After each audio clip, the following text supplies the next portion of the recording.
I don't want to set the world on fire.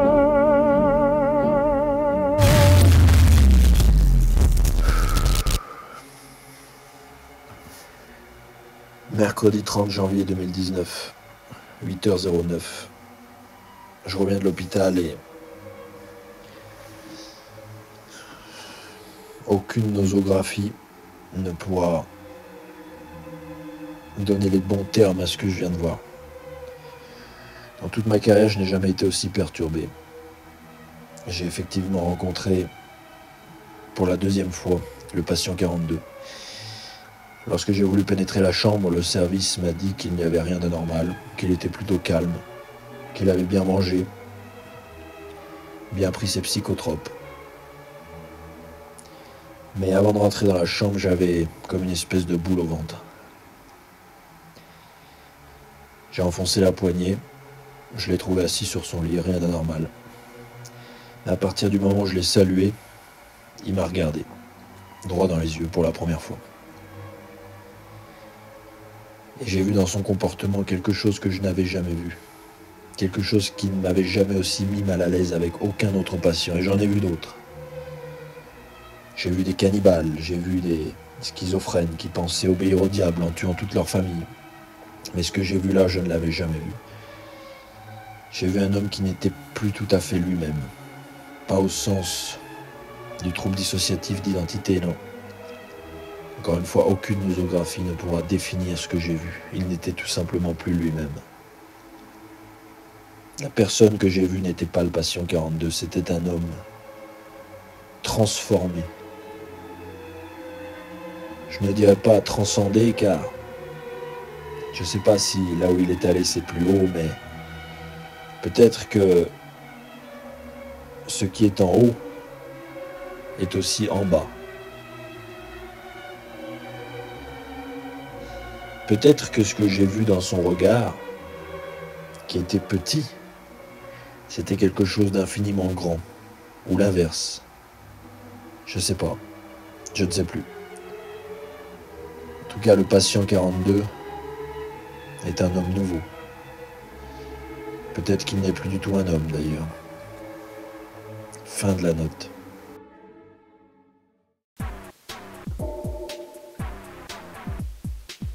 Bonsoir messieurs. Aujourd'hui, je viens vous vendre un café spécial, car je suis un dieu. Je suis un vrai dieu. Et ouais les mecs, j'ai tout gagné, tout conquis, tout vaincu. J'ai battu la prédation animale. J'ai battu la faim.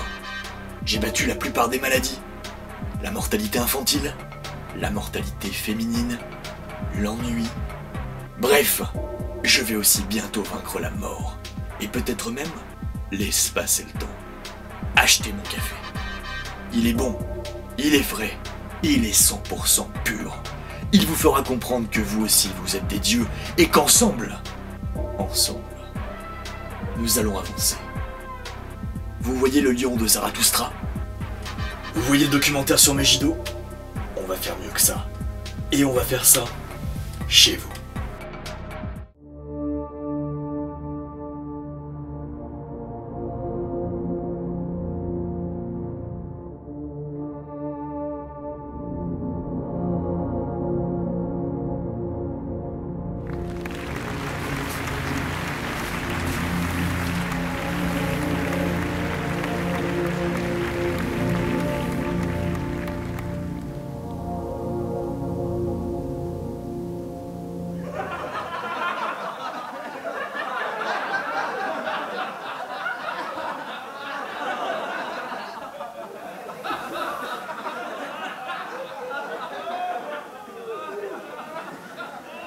Aujourd'hui, nous allons parler d'un super jeu vidéo qui vient de sortir.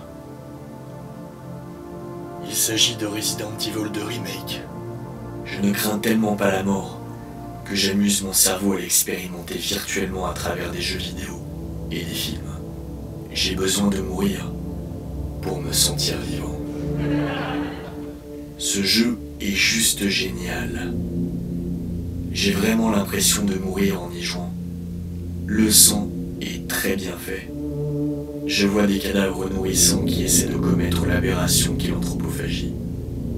Les graphismes sont proches de ce que je peux expérimenter dans la vraie vie, donc ma mort n'en est que plus réelle, et ça m'amuse beaucoup. Je n'ai pas beaucoup de raisons d'avoir peur dans la vraie vie, donc il faut que je ressente cette peur virtuellement. C'est plus confortable, et mes gènes m'ont donné le sentiment de la peur pour une raison. Il serait insultant de ne pas l'utiliser. Il est vrai toutefois qu'en Somalie, on regarde peu de films d'horreur, voire peu de films tout court.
Je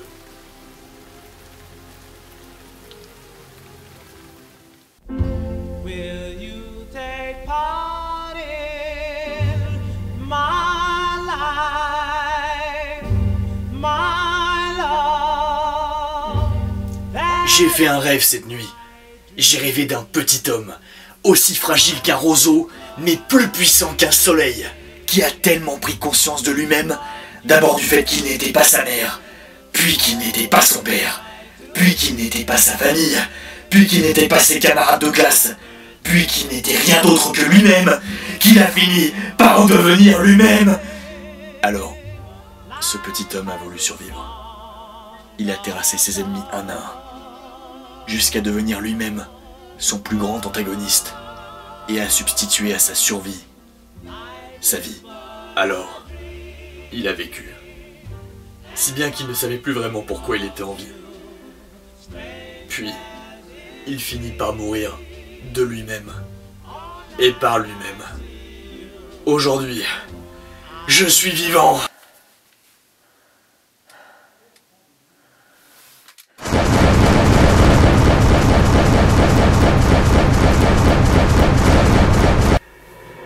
Il y a en particulier le fait que les États-Unis, faute d'avoir réglé nécessairement en or, tout au moins totalement, leurs différences négatives de prévention à la règle d'autrefois, qui contraignaient les États à prendre, parfois avec rigueur, des mesures voulues pour remédier à leur déséquilibre, subissent d'année en année une balance déficitaire. Non point que le total de leurs échanges commerciaux soit dans leur défaveur, bien au contraire. Leurs exportations en matière dépassent toujours leurs importations. Et c'est aussi le cas pour les dollars, dont les sorties l'emportent toujours sur les rentrées. Autrement dit, il se crée en Amérique, par le moyen de ce qu'il faut bien appeler l'inflation, des capitaux qui, sous forme de prêts en dollars, accordés à des États ou à des particuliers, sont exportés en dehors. Comme aux États-Unis même, l'accroissement de la circulation fiduciaire qui en résulte par contre-coup rend moins rémunérateur les placements à l'intérieur. Il apparaît chez eux une propension croissante à investir à l'étranger. De là, pour certains pays, une sorte d'expropriation de telle ou telle de leurs entreprises. Assurément, une telle pratique a grandement facilité favorise encore, dans une certaine mesure, l'aide multiple et considérable que les États-Unis fournissent à de nombreux pays en vue de leur développement et dont, en d'autres temps, nous avons nous-mêmes largement bénéficié. Et les circonstances sont telles aujourd'hui qu'on peut même se demander jusqu'où irait le trouble si les États qui détiennent les dollars en venaient, tôt ou tard, à vouloir les convertir en or. Lors même d'ailleurs qu'un mouvement aussi général ne se produira jamais, le fait est qu'il existe un déséquilibre en quelque sorte fondamental. Pour toutes ces raisons, la France préconise que le système soit changé. On sait qu'elle l'a fait, notamment lors de la conférence monétaire de Tokyo, étant donné la secousse universelle qu'une crise survenant dans ce domaine entraînerait probablement. Nous avons en effet toute raison de souhaiter que soient pris à temps les moyens de l'éviter.